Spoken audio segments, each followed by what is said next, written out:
Hello everybody, welcome back for another video. Hope you're all doing well and that you're all having a great day. To start things off, users of Iota were unable to confirm transactions for 24 hours due to a mainnet incident just a couple of days ago. According to an official statement on the issue, the Iota network experienced a mainnet incident that began at 2:50 in the morning on the 29th of December and was fully restored by 2:50 a.m. the following day. The incident was caused by an unusual set of transactions that may have been constructed as an attack, as described in a blog post on the 30th of December by the Iota Foundation. The problem was caused by issues at the Iota Reference Implementation, or the IRI, open source Java software that defines the Iota protocol that runs on nodes in the public Iota networks, where clients can send Iota tokens to each other. Specifically, the incident was caused by an edge caused in a transaction structuring that may have been constructed as an attack, the firm suggested. The root cause lies in the fact that the IRI wasn't able to handle an edge case where the transactions are shared between multiple separate bundles, the post read. So, the last couple of days have been filled with, and I mean really the last 3 days as we moved into this new year, have been filled with what I consider to be attacks and or general crypto kind of mudslinging. I've seen it on many different websites. I've noticed a lot of cryptocurrency websites at the moment have either beefed up their loyalty to whatever their website name is, or simply have found ways to kind of drag other cryptocurrency projects down. The really weird part is that depending on which website you go to, it's already biased, and this is why I choose to get from I choose to get the news from multiple different cryptocurrency sites because of situations like that. On the other part is that we didn't see that much of it during 2018, but a lot of it was in the news during 2019. There were a lot of people who were performing, I want to say, spam attacks, DDoS attacks on different cryptocurrency projects. So I assume that that may be what happened to Iota. Here's the actual blog post, if you will, on Medium from the people from Iota. Either way, it's not a good indication of things. I assume that we're going to see a lot more of this. I assume when prices go crazy amazing, we still see these as well. It's not like a euphoric situation where everyone isn't attacking everyone else. For those of you who remember 2017, we didn't have many. No, that's a lie. We definitely did as well. I was gonna say we didn't have many DDoS attacks or many slowdown attacks, but we definitely did. We had a lot on Bitcoin as well, where people were sending as many microtransactions as humanly possible over and over. We had one on Litecoin as well. I guess the entire point being, without going on too much further, because it's just about hostility within the entire cryptocurrency space. Being offline or not being able to process transactions for 24 hours is not good. I'm glad they got it under control. I'm glad that they were, I want to use the word transparent about it, because a lot of other cryptocurrency platforms, things happen and they simply don't release the news. I assume they're afraid of a price backlash, but in a decentralized world, you have to share information like this so that people also understand what's going on as far as network consensus. But yeah, that's just the beginning, and let's move on. So listen, this is the, what is this? The fifth fifth time that at the beginning of this year, we're going over news from Ripple / XRP about some type of speculation thing. If you saw the other videos, for some reason, all this news is avalanching out, and I'm not exactly sure what's really causing it. A recent presentation by the CEO of the blockchain intelligence company known as CipherTrace is making waves at a conference hosted by the Japanese online retailer Rakuten. David Yevens said Japanese banks are beginning to work with Ripple and XRP in mass. He said, and I do quote, "So there's over 1,600 cryptocurrencies today that use blockchain. All of us have probably heard about Bitcoin, some of us about Ethereum. In Japan, almost every bank is starting to work with something called XRP. You may know it as Ripple, and there's many others," end quote.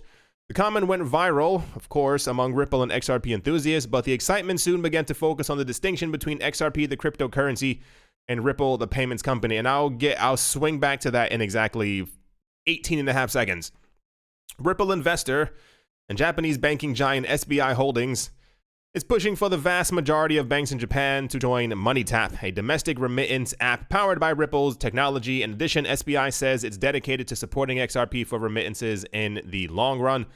However, Japanese banks at large are not yet fully on board with Ripple or XRP, and Yevons later clarified his statement. He said, "This is a remark I made at a Japanese conference in Tokyo and refers to Japanese banks working with means," he said, "working with means experimenting, evaluating, testing, or deploying. I did not say adopt. View the video. My comment reflects the Ripple offerings, not just XRP."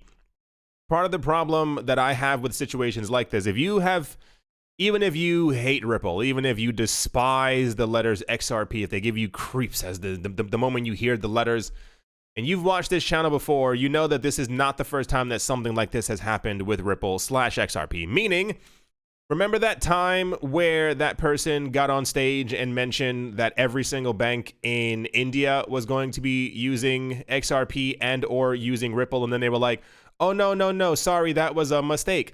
And then we had another person who Ripple uploaded a video, I assume partially accidentally, with a person announcing, I think it was Santander and a couple of other banks using XRP. That video was taken down, and an hour later, it was re-uploaded with an edit where that part was completely gone. Who was the other person? We keep having continual news of people slipping in public. CipherTrace and many other, what's that other,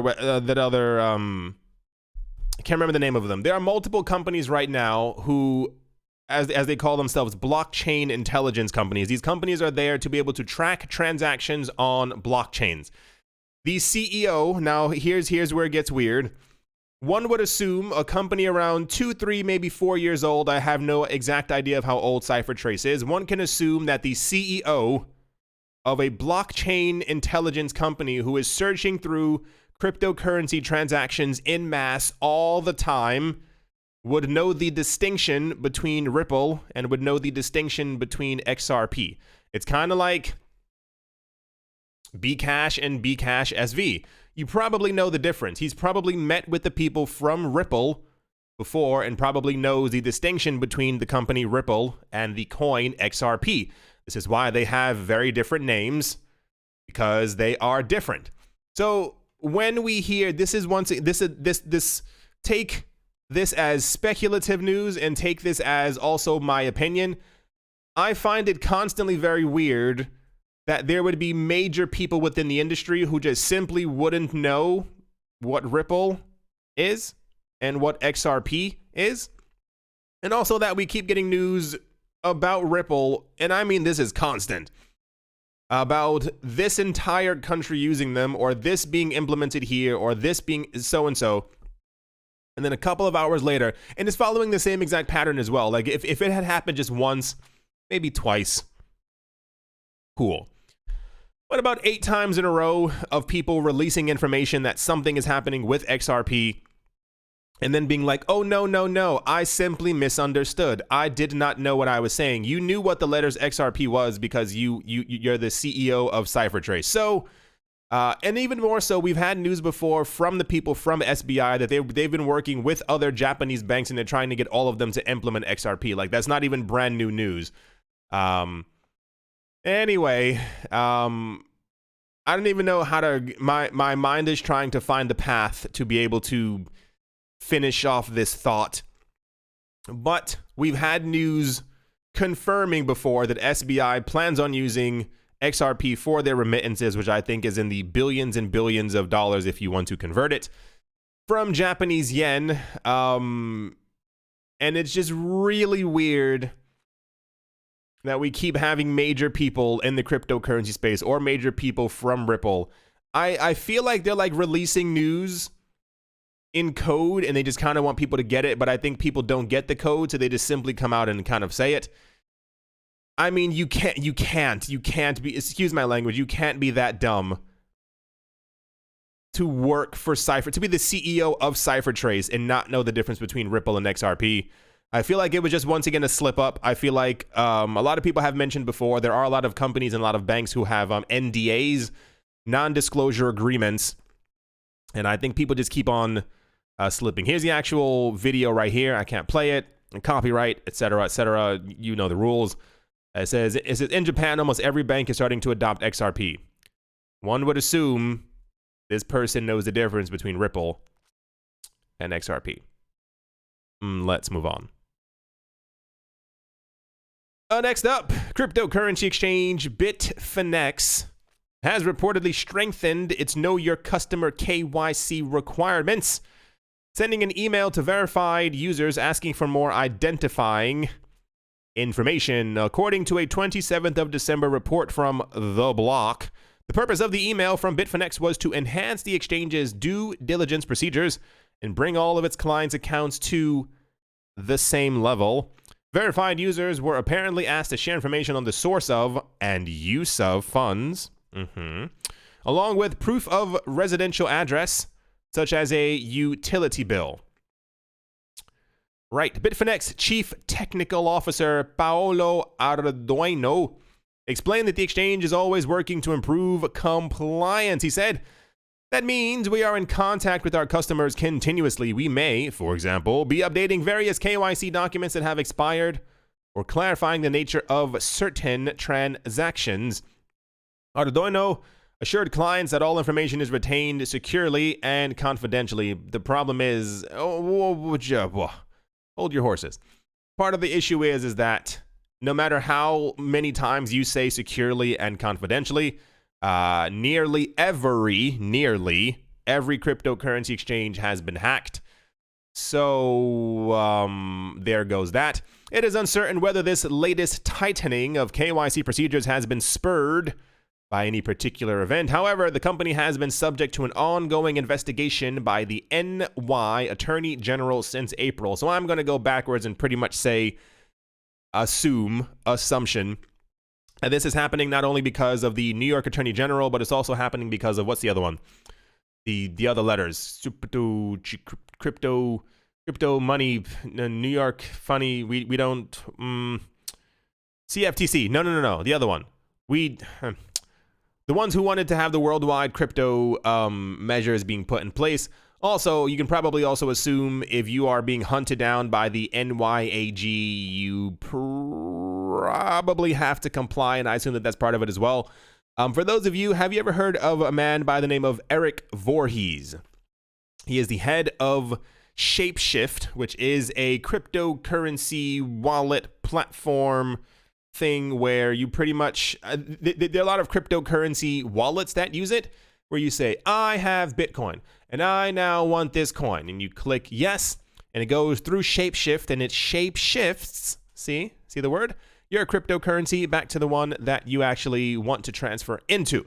He was on a podcast a couple of days ago, and I realized midway through that it was, I'll continue on. The point being, he mentioned before that what happened is Eric Voorhees in the very beginning, so the news is that he was the largest advocate of Bitcoin and the cryptocurrency space and a decentralized world.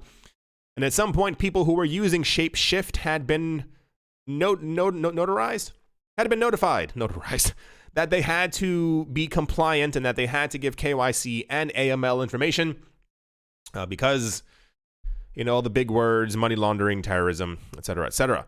And Eric Voorhees was thrown under the bus, and people said, you did this on purpose. You made sure that all of us had to do this, and you got us into this corner, and you got all of us in trouble.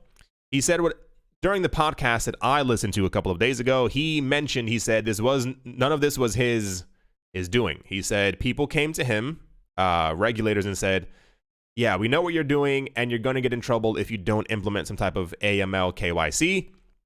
And he said, in order to have the business continuously going, in order to have the option for people to be able to switch from XRP into BTC or BTC into LTC or LTC into OMG, he had to become compliant. The entire company would have gone completely belly up. He said he saw a couple of other companies who were like, yeah, we're just not going to listen to them.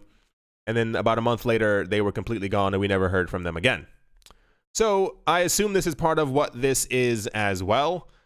We are going to see this increase a lot more. We are going to see the KYC AML strangler go to many different cryptocurrency exchanges. This will lead to a world where more decentralized exchanges become more popular. That's just how things kind of are. Without digging too deep there, let's move on. Next up, cryptocurrency exchange Poloniex has forced a password reset for all of its customers due to a leaked list of email addresses and passwords on Twitter. On the 30th of December, the exchange emailed its customers to inform them that a list of leaked emails, addresses, and passwords could potentially be used to log into Poloniex accounts. The exchange forced a password reset on any email addresses that have an account with the exchange. The email read, and I do quote, "While almost all of the leaked email addresses listed do not belong to Poloniex accounts, we are forcing a password reset on any email addresses that do not have an account with us, including yours," end quote. For a side note, if you have a Poloniex account, pause this video and go take care of your money. A Poloniex customer was convinced that the exchange's email was a scam and took to Twitter to bring attention to the perceived hoax. This put Poloniex customer support into the awkward position of having to explain that the email was real and was not a scam. They said, "This is a real email. Please reset your password for account security." It is unclear how the email addresses and password landed on Twitter in the first place and what percentage of the leaked data actually contains current data from Poloniex customers. Cointelegraph contacted Poloniex regarding this situation, but they have not responded back. At the end of November, Cointelegraph reported that Poloniex now controls the largest decentralized exchange on the blockchain network Tron. Confirmed by Justin Sun, Poloniex will operate Tron markets under the name Poloniex. Here's the actual tweet right here. Someone is saying that this was a scam. It apparently was not a scam. Like I said, crypto exchanges are hacked all the time. This is why a lot of you out there probably need to know what proof of keys is. I think proof of keys is today. It's pretty much where you make an exchange prove that they're actually holding your cryptocurrency, because for all you know, what you're looking at is a number on a screen and they're telling you that you have crypto when you may not have it at all. It's kind of, I don't want to say the phrase tinfoil hatty, but it is. Most major crypto exchanges do have the coins on their exchange that they say that they have. But the point is, a lot of people, many people, all people should know how to control their own private keys and also how to control their own cryptocurrency on their own computer or their own ledger or their own device, whatever the case might actually be. Many exchanges tend to be transparent when things like this happen. I have a feeling they probably never would have openly admitted that this had happened if this person had not considered it to be a scam. For those of you who don't know or unaware, Poloniex has been around for quite some time, and they've had many awkward situations on their platform. I myself do not use Poloniex because I know the history of Poloniex. And I think it's always important for everyone using a cryptocurrency exchange to, the information's there, Google it. If you're going to put your money somewhere, figure out what it is, if it's had problems before, if those problems have been fixed, and if your money is safe, because at the end of the day, it is your money and you have to know how to keep it safe. Let's move on. In news that for some reason was absolutely everywhere, it's another one of those days where it's like, oh my gosh, this is the news, and the news was just on every single gosh darn website. South Korea has confirmed that income tax cannot be levied on individual investors' profits from cryptocurrency transactions under the current tax law. The government, however, is reviewing international trends and the approaches of major countries to crypto taxation in an effort to amend the existing Korean tax law to include cryptocurrency. The South Korean Ministry of Economy and Finance, which oversees the country's economic policy, has stated officially that individual investors' crypto trading profits cannot be taxed. How great that is. Under the current law, not all capital gains from financial investments are subject to taxation in South Korea. And I assume any financial instrument that is not capital gains tax has to be doing lovely in that country. Why isn't everyone in their country just putting their money into that? And taxes cannot be imposed on income from activities that are not explicitly defined under the current law.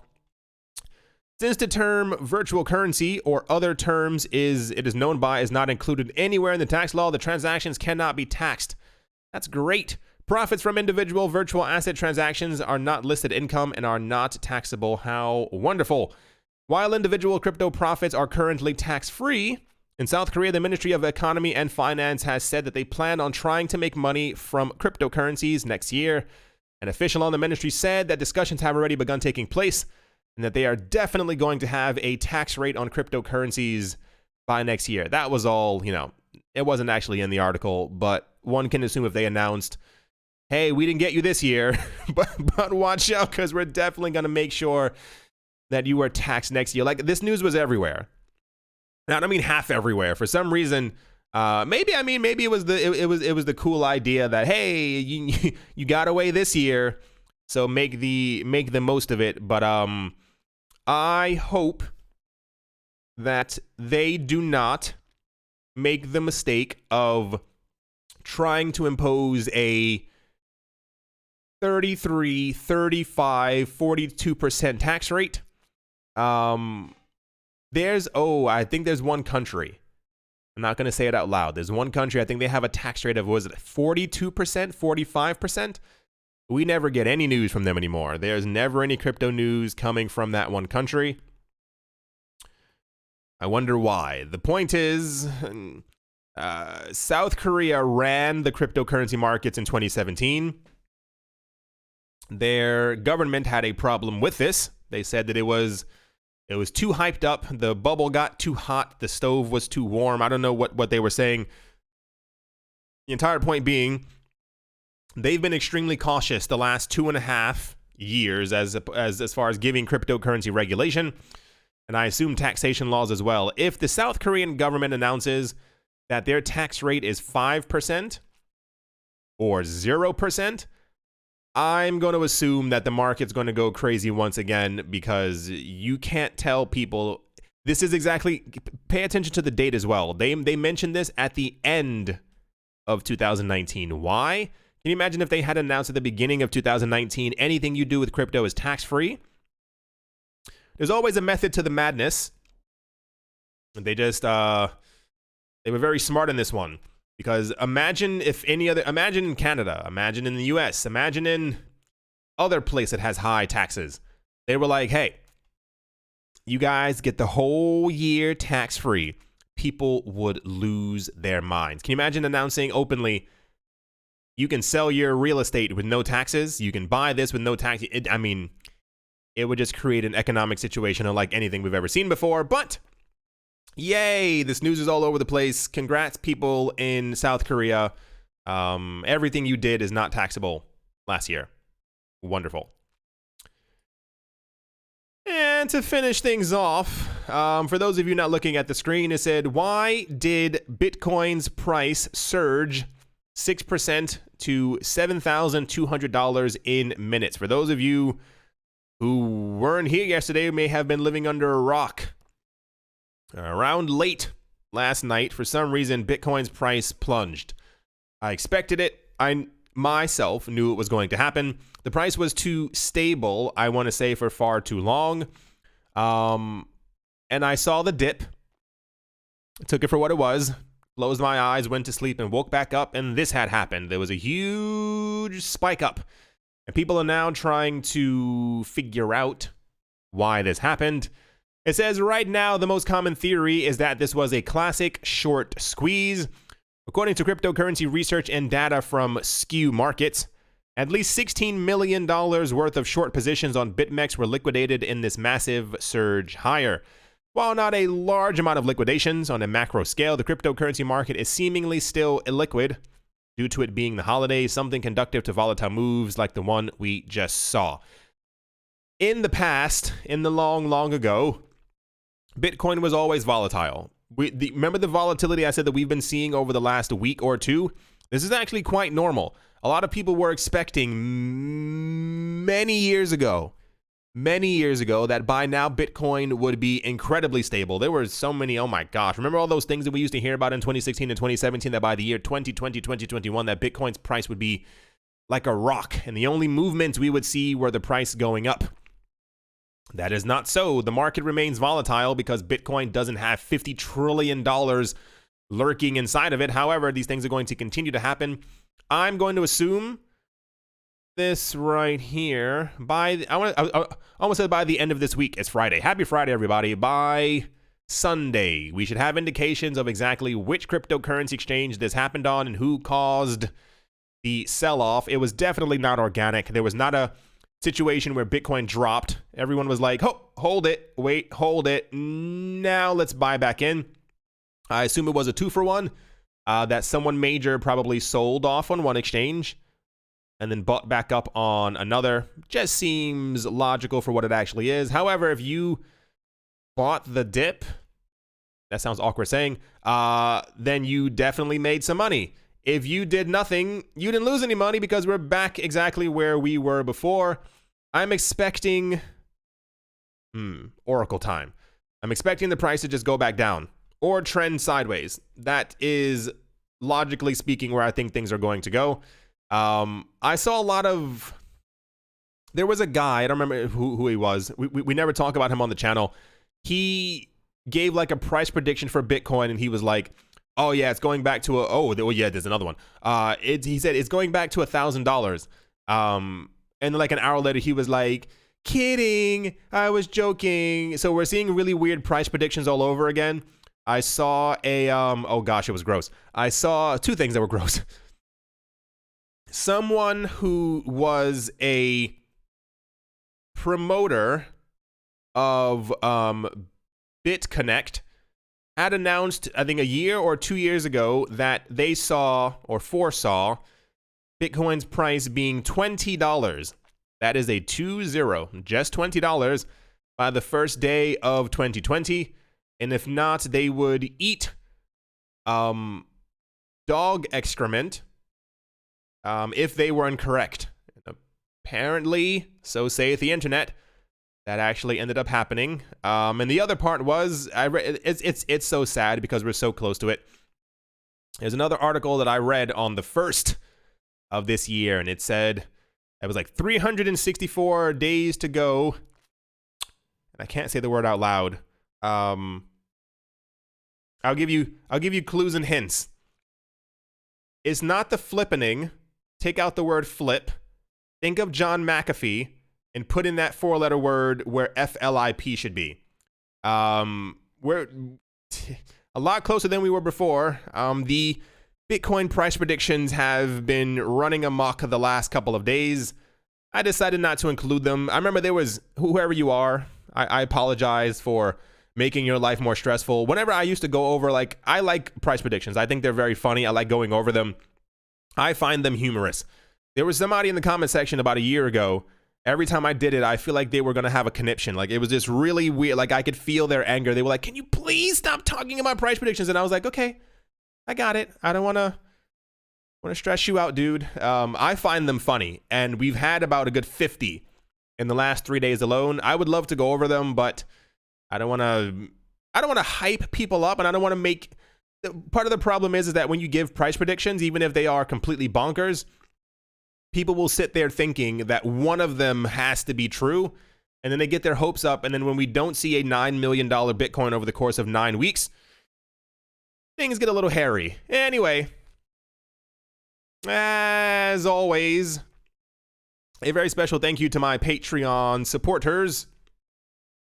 Professor Wally from Gunbot University, Nostromo, Mr. Pickles, John Sarson, The Animal Reader, A Bibliophobia, Bare Bones Mining, Todd Mullis, Adam Graysick, Mohair Maroney, Master Ventures in Thailand, Brady Niels, Woody and Daisy, Triple M and J, Jared Schneider, Wise Night Owl, 242 to the World, Crypto Joe, Bankroll Network, Adobo, Mill Wheezy, Mechanic, Strange Radio Central, Crypto Artist, Coldy, 3D, Cryptopolis, Nicholas, Run Earth, One Piece, One Love, Damien, Setsuna, Nick, Kanaya, Richie Rich III, Vlad the Impaler, Crypto Beer Shipmate, Paxis, Nick Mangialavori, Anthony Charles, Jim Gardner, Jeremy Fox, Minting Coins, Miller Hitch Test Every Day, and Kyle Skips Leg Day.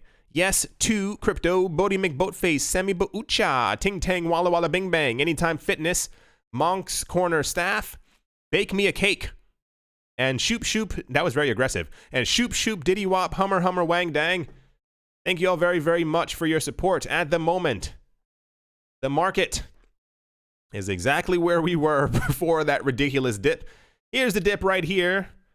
And then Bitcoin is only, air quotes, up by 1%, because it should have been bam and then a little movement up. So expect more dips. I'm going to do some research right now on a couple of things that are supposed to be happening within the cryptocurrency space within the coming days. I'm going to confirm that they are happening before I say anything out loud. The market's neither really here nor there. Some coins are up, some coins are slightly down, but we have no major movements in either direction. Let's wait until the end of the weekend to see if anything significant has taken place. I hope you all enjoyed. I hope that you all, every single one of you, almost hurt myself, are having a great day, a great morning, a great afternoon, a great evening, wherever you are, wherever you might be. I do hope that it's absolutely fantastic. Thank you all once again for watching and or listening. Hope you enjoy your Friday. I hope your day at work goes extremely fast. Thank you all once again. And I will most certainly be talking to you all soon. See you.